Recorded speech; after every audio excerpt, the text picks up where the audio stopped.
Creative Vibe Studio Beats. What is up? What is good? It's me, Brother Rue, right here. I'm having a very late night at Creative Vibe Studio. I think on my phone, it's about to be 1 o'clock in the morning here in Lubbock, Texas. You believe that? Still at it. But I just wanted to make this tutorial. I thought to myself, I might as well get it out of the way. And like I said, it's going to be an introduction to FL Studio. This is all the stuff that you're going to need. So if you're new to FL Studio, this tutorial is for you. If you're more advanced, then hey, be sure to be on the lookout for my other videos. Okay. If you're wondering why I got the mic so close and whatnot, I noticed in my last video that my voice wasn't that loud, so I figured if I get it closer, you guys would be able to hear me a lot better, which I think is going to be the case. So without further ado, let's go ahead and, you know what, I need to invest in one of those head pieces, that goes close to my mouth, but that'll come in time. But without further ado, let's just jump right into what you're gonna need with FL Studio. Okay, FL Studio is actually a digital audio workstation. So if you ever get it heard as a digital audio workstation or DAW, that's what they're referencing to.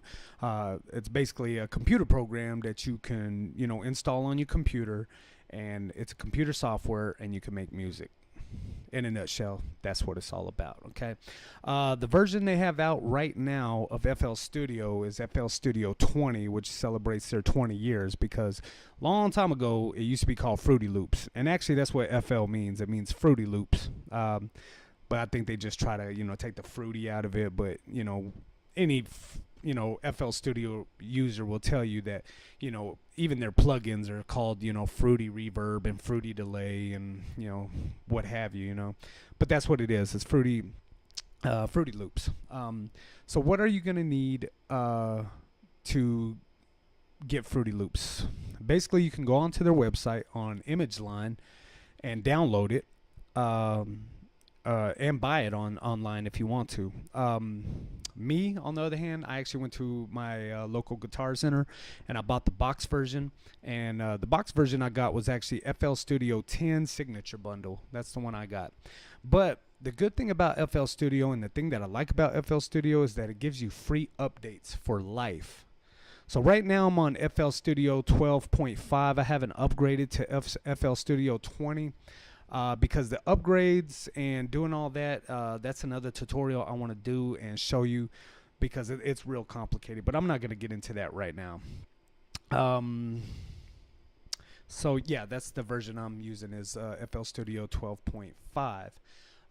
Now once you have it on your computer and everything, it's there. You don't have to worry about nothing, and it gives you all the plugins and everything else. But there is one thing to note, that if you just get let's see, I think it's regular FL Studio, and if you don't get the producer edition, you'll only be able to make beats. You won't be able to record any audio. And what I mean by that is you won't be able to actually make songs. You won't be able to record anything. But if you get producer edition or higher, then you'll be able to record. Which brings me into the next session of this, is an audio interface. You have to have an audio interface to be able to record vocals.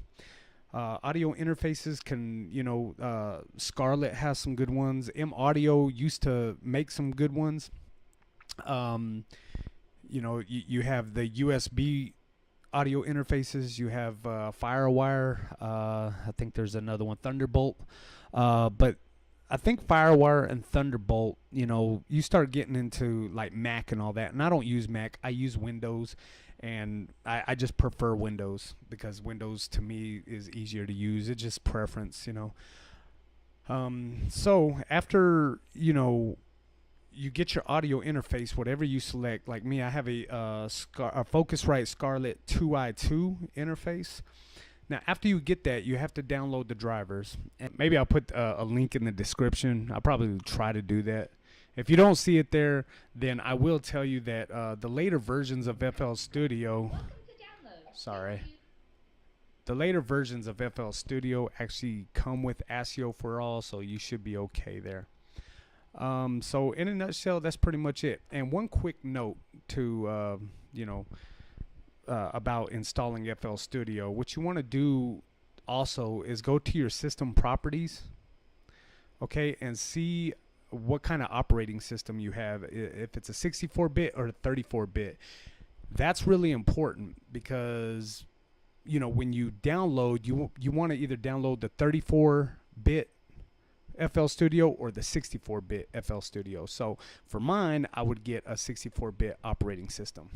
Now the RAM, to operate FL Studio properly, I would suggest at least 4 to 5 gigabytes of RAM. Mine has 8 gigabytes, where 7.87 gigabytes is usable, which means I can run a lot of multiple things before my latency starts, cracking up and everything.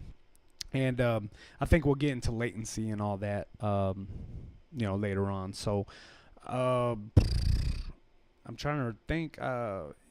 As far as just to get going, also you're going to need a pair of studio monitors. If you ain't got that, then pair of studio monitors to plug into your audio interface as well. I forgot to mention that. I had the KRK Rocket 5s.